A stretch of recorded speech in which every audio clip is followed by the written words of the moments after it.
Holy shit! Lackadaisy is one of the best indie animations I've seen in a while, and it's not even close. A few months ago, the YouTube front page so graciously gifted me with a video titled Lackadaisy Jazz Cat Dance Loop, which, you know, as a fan of all things animation, especially on YouTube, caught my eye, and so I took a look. Little did I know, this would spark something in my brain going forward. This 12-minute animation loop with background jazz music showcases a cat with the most stamina ever that is indeed dancing. But what caught my interest is more, you know, who is this? And what is this Lackadaisy channel? Where can I see more? Am I a furry? No, I just like cats. I mean, who doesn't, right? Right? So I started looking, and it didn't take me too long to find the origins of this, aptly named Lackadaisy. And what I saw led me into a 3-hour binge reading session which I haven't experienced ever since the first time I read Azumanga. So let's get right into it before I find a different addiction to talk about. Lackadaisy started out as a comic in 2006 according to the Patreon page and follows a bunch of anthropomorphic cats in St. Louis, Missouri. Missouri. Specifically during the Prohibition era of the 1920s, which is reflected in the early comic strips featuring sepia tone, the way the cats dress, and quite literally all that jazz. Now, is there a reason as to why the characters are cats instead of humans? Well, apart from the aesthetic, no, but does it really matter? The detail in these panels is actually incredible. The expressions on these characters, the way they talk and move, is also vivid and cute, despite being composed solely of still images with different shades of brown, and the hand-drawn style in media just never gets old for me. This is more something to do with me, but ever since I learned about the concept of prohibition in the United States, I've been deeply fascinated with it. Not because I agree with the idea, but because it's just so interesting to me how they thought this would go well. Now, this is something which you should definitely experience more for yourself, which you can do so for free on Webtoon or Lackadaisy.com. But just for the sake of explanation, here's a debriefing on what the story more or less entails. Lackadaisy itself is a speakeasy, that being an illicit liquor store during the Prohibition era, which only people with a special badge can enter, hidden behind the front of a regular cafe called Little Daisy. One day, however, due to mounting competition, the owner of the speakeasy is killed, and so it's left to be taken care of by his widow Mitzi. After this point, the webcomic follows the character of Rocky, a jazz musician who starts doing odd jobs for Mitzi and getting involved in all sorts of crazy stupid stuff with his eccentric personality, which is an air of carelessness and often gets him into trouble, which is paired with quite a destructive and at times self-destructive behavior. This guy grew on me pretty quickly. He's just overall funny and a complete airhead, but also competent in his own way. His own way just happens to not be the most efficient one. The webcomic, however, is not the focus of the video. I'm just mentioning it so you can see for how long this series has been in the works. And it's honestly better if you just go read it for yourself. Trust me, you're most likely not going to regret it. For the longest while, that was that, until something happened, and it wasn't that anymore. Oh no, the natural progression for any sort of comic is some sort of animation, and with Lackadaisy it wasn't all that different. According to the developers in Lackadaisy.com, the pilot has been in development for the last 3 years, so it's safe to say that it started in... As you all know, it wasn't really all that great of a time to work together on a big project. A Kickstarter was initiated, pledging for $85,000 which would cover a short film and an art book with unreleased Lackadaisy comics. They then smashed that goal in a single day and managed to accrue a total of $330,000, almost 4 times its original goal, and shifted the focus from an animated short film to an animated pilot. Checking this Kickstarter out, we can learn more about the people behind the work, especially the creator Tracy Butler, who states she started Lackadaisy after researching about the history of her home in St. Louis, precisely where Lackadaisy takes place. In the same level of importance is production manager Fable Siegel, which you know... Siegel... I hate names, which you know, worked in a few things. Not much.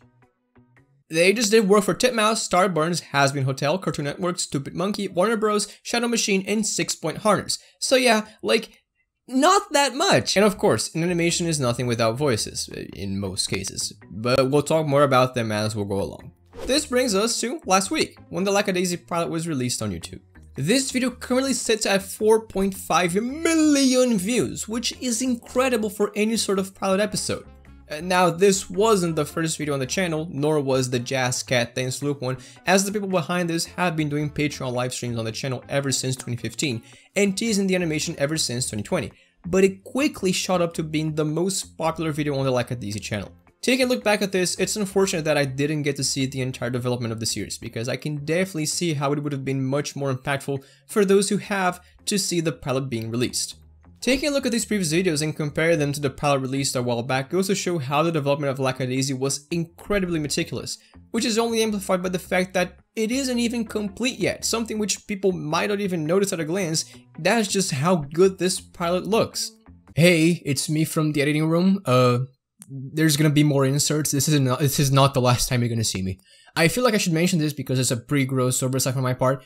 There's, to my knowledge, nothing really confirmed for what happens after this pilot episode. So while the pilot does indeed mean a test to get a reaction and all that, there's no confirmation as to whether this will turn into an animated series or a movie or whatever. So yeah, whoops. Lackadaisy starts off with a warning for gun violence and alcohol consumption in my 1920s prohibition-inspired series. Blasphemy. The very first scenes show Rocky, voiced by Michael Kovac, the voice of Angel does in Hazbin Hotel, monologuing to himself while playing the violin, which he does often, you know, standard Rocky stuff. Oh, roiling red blood river vein, if chief among your traits is age, you're a wily, convoluted sage. Now, I don't really play the violin at all, but I saw a few comments pointing out how the movements from Rocky's left hand are pretty faithful to real life, which is a huge pet peeve of mine when watching any scene with drums in it, so +1 for detail, supposedly. Good job. If not that though, what catches your eye here are the visuals. One of the biggest upsides for animation for me is that more often than not, the effects seen with moving images in sequence greatly improve on the experience of just flipping through pages. My favorite example probably being how Boshi the Rock's strongest aspects are certainly the visual gags, which would fall flat on their faces or just be weird and unfunny in the manga.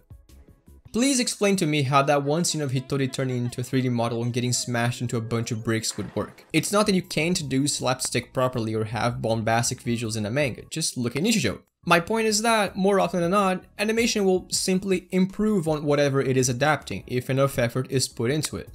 And effort put into it is what Lackadaisy has. A lot. The visuals on the bridge are great, the way Rocky moves around is a joy to look at, and the voices! The voices are just otherworldly. I tend to have a bit of a bias against English voice acting, probably because the games I play don't really fit with English voices in my opinion, but every single character in Lackadaisy has some of the best, most fitting voices which are just chock full of personality. I didn't mean to, it's just that there's a fire, a burning hot fire in the engine compartment. After this is over, Rocky falls from the bridge and dies, and the pilot is over. But wait, cats have 9 lives, so he's fine. Here, the pilot introduces 2 other characters, Ivy Pepper and Freckle. I'm not calling him Calvin because it just sounds like the Brazilian word for receding hairline. These characters were indeed first seen in the comics, but it's worth bringing them up here because I just love every single one of them equally. Freckles, aka Calvin, I'm not calling him Calvin, voiced by Belle Rosape, the voice of Andy in My Hero Academia, is introduced as a very pessimistic goody two-shoes who quickly turns maniacal and evil when given explosives or guns because of Rocky's negative influence, as seen in the comics and when he tries to kill the mafia. And Ivy Pepper, voiced by Lisa Raybould, voice of Kurumi in Licorice Recoil, is the goddaughter of Atlas, the guy who died and left Lackadaisy to his widow Mitsuki. She is extremely energetic and terrifically good at talking her way through things, and gained access to Lackadaisy by working for Mitzi, which is why she chose to attend college in St. Louis in the first place. You know, alcohol and crime. Every college student's favorite pastimes. And again, because it bears repeating, the voices for every one of them fits perfectly, and the way they move around and their facial expressions almost makes me want to take animation as a hobby. Which is also when I remember that my character doesn't have a mouth precisely because I don't know how to draw anything. Look, if anything, all you gotta know is that the 3 of them could be talking to each other for hours and it would never be boring.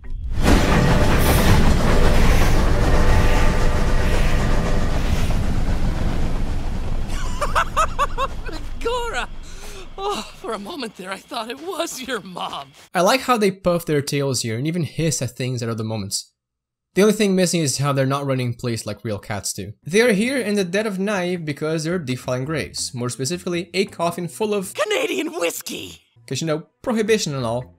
It's probably akin to finding water in the desert for these people. Just as they're about to leave, they drop a bottle of liquid gold! And have to keep looking for it. The flashlight doesn't work, and we meet our villains for the night.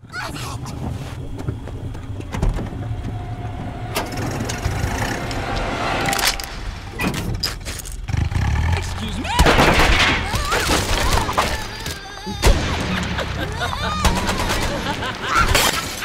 I love our villains for the night. Are they incompetent as all hell? Maybe, but goddammit, if they don't bounce perfectly off each other, then I don't know what does. Our villains for the night are Nicodeme and Seraphine Savoy, voiced by Malcolm Ray and Benny Latham respectively. They both speak French in between English, indicating that they are Cajun, people of French descent mainly found in the state of Louisiana, where Lackadaisy takes place. And Mordecai Heller, the dark and mysterious man sitting in the backseat, wielding a Colt 1911 in a black coat with yellow glasses. He's voiced by ProZD. After a few shots are fired and completely miss their targets, a chase sequence ensues which shows the full brilliance of the scenery and backgrounds in Lackadaisy, which is a good moment to also talk about the music. The music, oh my god, it's so good! Going with the entire theme and setting of the comic, it's composed entirely of jazz tunes, but with a hint of modernized synths and effects, and it just fits. You can find the 3 songs using the palette on YouTube, but for the sake of convenience, I'll also leave them in the description because I'm just that nice of a person. Another insert here because I completely forgot to talk about this, but I also love how Lackadaisy is portrayed, like, overall. It's kind of hard to properly put into words, but it's serious and at the same time not serious. It's definitely more fine-tuned for a young adult audience with dialogue and how the characters are drawn, but it tackles a pretty serious topic in a comedic and enjoyable way of storytelling. I love it! During this chase sequence, Freckle is given a gun to perform his gun move, which leads him to lose all that composure previously established and lash out completely at the other drivers, while Rocky pokes his head out of a moving vehicle while being shot at by an M1918. Probably because he knows Seraphine isn't going to actually get him because he was lying on the ground completely still just moments earlier. Eventually, while trying to protect the barrel of liquid gold, Rocky falls out of the moving car, much to the rightful amusement of the other two, just before Freckles pops up from the inside and starts shooting at nothing. Oh, never mind, he pops their tire. You should have found an ammo pack before this, buddy. Then Mordecai himself steps out of the car, lines up a shot, and blam! Misses. Which is more understandable, sure, it's a single shot against a moving target. All this leads the trio to a quarry. Rocky, in all his righteousness and sense of camaraderie, leaves his mates behind to fend for themselves in a 2v3 while he rotates back for boost, while he goes to the circus, yeah. The circus. Ooh. Oh my god, Rocky, do something! They're gonna die! Freckles got shot! Oh, what the fuck is that? I love this scene so much. It's everything Rocky's supposed to be. Careless, maniacal, and weirdly effective. Except when he's not. Rocky. Rocky, move! Rocky! Oh, never mind. That's a 2 out of 9, buddy. Take care now. After causing a tsunami, they leave, but not before Mordecai lines up another shot and...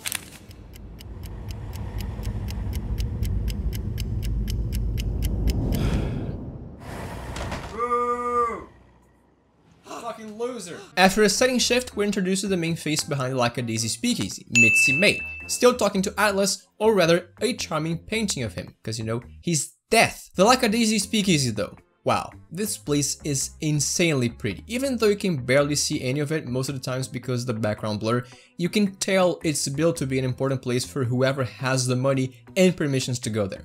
A few more characters introduced here: Horatio the doorman, Wick the upstanding citizen, Zib, leader of the jazz band Rocky plays on, and Victor the heavy weapons guy, and JJ.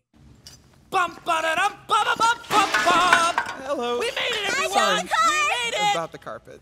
Oh god, they're here. Oh, right, the Canadian.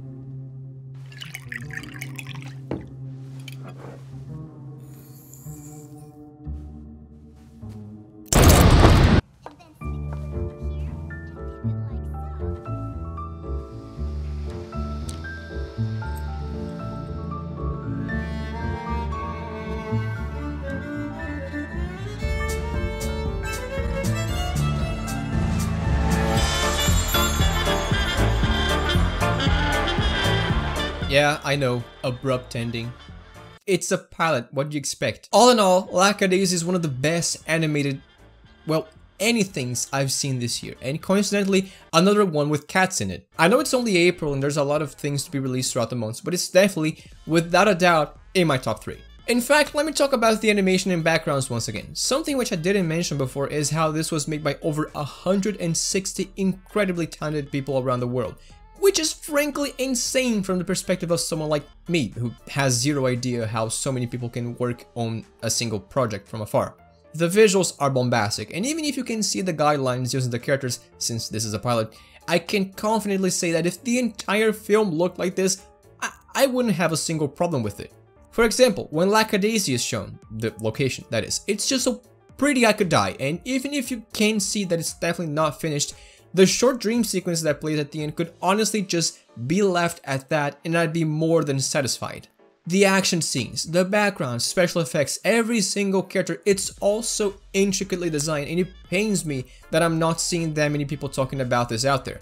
If you want more closure on the development of Lackadaisy though, which is not something I can comment on since, you know, I have no talent and didn't work on it, watch this video by Mano Mercurial, one of the hundreds of talented people who worked on the project. It goes in depth about what it was like to see people working on Lackadaisy, seeing a casting call for it, and eventually the feeling of knowing you got the job. Final words, I really wish I had known about this series sooner. And if you, for some reason, still haven't taken a look at it, don't keep yourself waiting, as you're probably going to regret this sometime soon. That's it for me today. Take care.